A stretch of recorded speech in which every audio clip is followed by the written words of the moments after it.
The town of Westridge, located in the heart of the USA, has always celebrated Halloween in a big way. The town centre was transformed into a veritable extravaganza of lights, costumes and pumpkins. Local stores sold candy and decorative skeletons. Fairground tents were set up on the streets.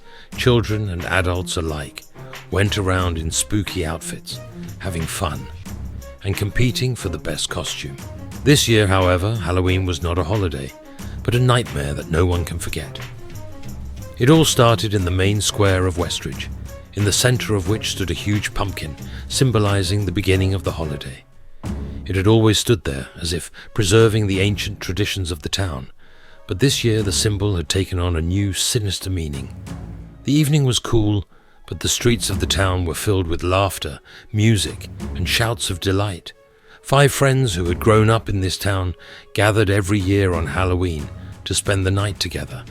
Mark, Ashley, Jason, Lisa, and Chris had known each other since childhood and had always considered Halloween their favorite holiday. They happily met in the main square amidst the throngs of costume people to go out for the traditional fun. Ashley, dressed in her witch costume, looked around excitedly.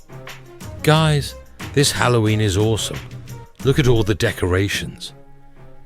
Lisa, in her vampire costume, picked up on it. "I heard they have some new scary attraction this year. They say you can see some real horrors. We should go." "It's for kids," grinned Mark. He was dressed in a zombie costume. Chris, who was in a ghost costume, was looking thoughtfully at the main pumpkin in the center of the square. Do you ever wonder how many Halloweens go by before something really scary happens? It's a good time for horror. His words were said with a smile, but no one knew they would prove prophetic. The time was late, and the square began to empty little by little. Many families with children had already dispersed to their homes, leaving the town mostly to the teenagers and adults who were just getting ready for the real fun.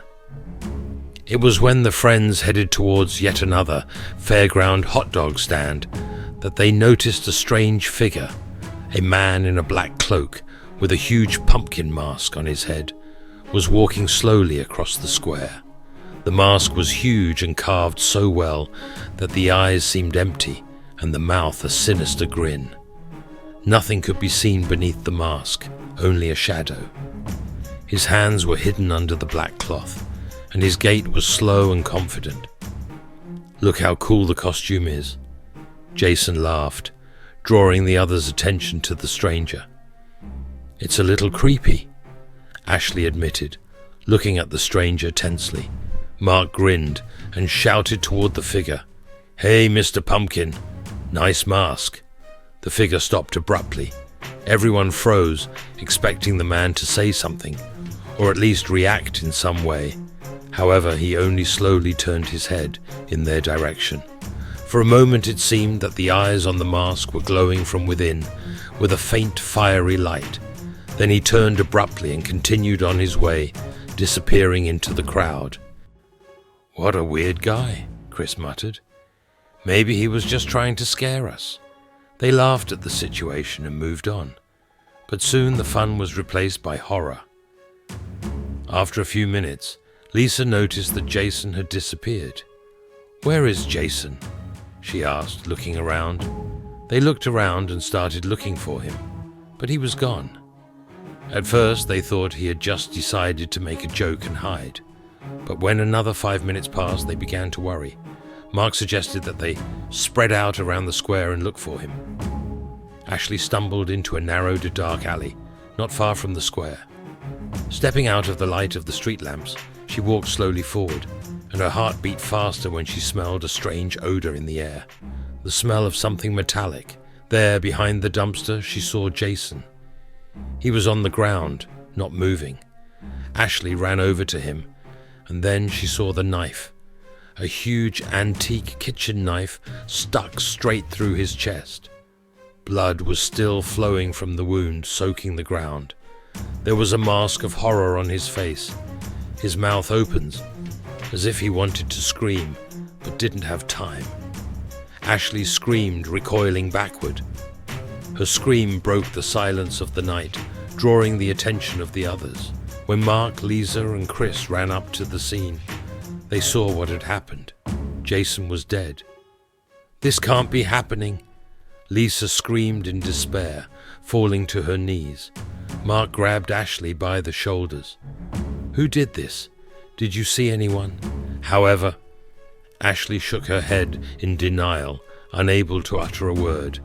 Then they realized that the pumpkin-masked man they had seen earlier wasn't just a party animal. He was something much more dangerous. In a panic, the friends rushed to the nearest police station, which was not far from the square. They rushed inside, shouting for help, but met only confused looks from the officers on duty. "You have to help us," Mark shouted, grabbing one of the officers by the arm. "He's destroyed Jason. There's a monster in a pumpkin mask." The policeman, obviously not taking the young men's words seriously, got up and walked outside with them. However, when they brought him to where Jason's body lay, he was gone. "What the hell?" Ashley whispered, groping the empty spot on the ground. "He was right there." "Guys," the officer said, clearly deciding they were just playing a prank on him. "If you're trying to pull some kind of Halloween prank, it's not funny." Confused and frightened, they returned to the square, but now panic had taken over them completely. Jason had disappeared, and no one knew where the man in the pumpkin mask might appear. They decided it was best to split up and find Jason before it was too late. However, that was their mistake. As Lisa headed toward the old alley behind the city park, she heard footsteps behind her. Her heart raced and a cold sweat broke out on her forehead. When she turned around, she saw the same figure, Pumpkinhead. He was walking silently toward her, not quickening his steps. Lisa shrieked and ran, but he was faster. A few moments later, she felt a searing pain in her back. She fell to the ground, and the man in the pumpkin mask plunged the knife straight into her spine, paralyzing her instantly. The pumpkin mask hovered over her, and Lisa saw a dark, almost black liquid gushing from her eye holes. He slowly ran the blade across her throat, letting the blood fountain onto her clothes and the ground. Mark, Ashley, and Chris discovered Lisa's body a few minutes later. From that moment on, they realized they were being stalked. He was playing them like prey. When they tried to hide in houses, hide in crowds, the man in the pumpkin mask invariably found them one by one. Chris was caught in an alley and strangled right outside a diner, leaving his body hanging from the sign. The old town hall looked even more sinister in the darkness. The broken windows reflected the gloomy moonlight, and the stairs creaked underfoot. This place had long been the haunt of urban legends. It was said to be haunted and cursed. However, Mark and Ashley weren't thinking about that now. They had no choice.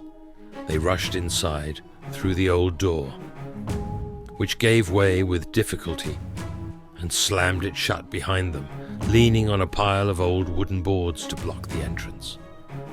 "Maybe we can wait here until morning," Mark said, wiping the sweat from his forehead. He couldn't believe what he was saying, but desperation made him look for some hope. Ashley was curled up on the floor with her arms around her head. She was on the verge of a breakdown, her nerves frayed to the breaking point. "Why is he doing this?" she sobbed. "Why? We haven't done anything wrong." Mark didn't know the answer. This nightmare had no explanation. He realized that Pumpkinhead was someone or something that didn't belong in this world. He moved with supernatural precision and unthinkable power, and he had more than a desire to destroy. He seemed to feed off their fear. Footsteps, heavy, slow footsteps were heard outside the door. "No," Ashley whispered, jumping to her feet. "He's in here." Mark grabbed an old metal bar. It was the only weapon they had, and even though he knew it was useless, the feeling of needing to defend himself overrode logic. The footsteps grew closer and closer. Pumpkinhead realized they were inside. The door creaked open. The boards they had used to prop it up began to sag under the weight. Mark lifted the deadbolt, ready to strike, but when the door flew off its hinges, he froze for a moment. A pumpkin mask, sinister and distorted, grinned at the killer's face, and his eyes glowed bright orange like two miniature candles. "Get out!"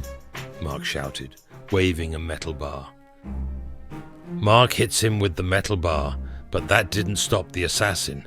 The metal slammed against his suit, but it didn't leave a dent. In an instant, he reached out, grabbed Mark by the throat, and him off the floor with incredible force. Ashley screamed.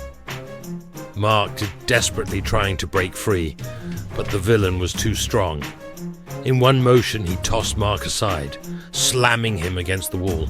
The loud crunch of bones echoed through the room. Mark collapsed to the floor, his body still motionless. Ashley realized he was dead. Ashley was alone. Tears were streaming down her face. Her hands were shaking, and she realized she couldn't get out of this nightmare. He slowly approached her. His steps were measured.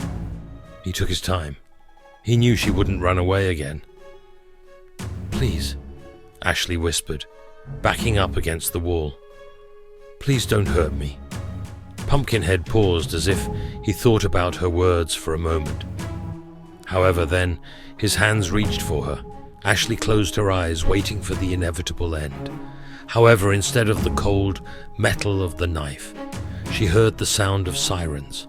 Somewhere in the distance, police cars appeared, their flashing lights illuminating the broken windows of the town hall. Pumpkinhead froze. He turned his head toward the street, and suddenly his figure began to dissolve slowly into the darkness. He vanished like a ghost, leaving behind only cold air and a sense of overwhelming terror. Ashley opened her eyes and saw that he was gone. He was gone as suddenly as he had appeared. The police found Ashley in the abandoned town hall minutes after she had passed out from fear and shock. Her story about the Pumpkinhead didn't convince anyone. The town announced that the man with the pumpkin mask on his head was the result of mass hysteria and coincidence. However, the people of Westridge knew the truth. They saw the corpses of their friends and neighbors and sensed something dark was in the air. Halloween in Westridge was never the same again. Every year, people remembered that night and tried to stay away from the square. The abandoned town hall was permanently closed so that no one would ever go in there again. However, sometimes in late October, some residents claimed to have seen a pumpkin-masked figure slowly wandering the empty streets of the town, looking for more victims.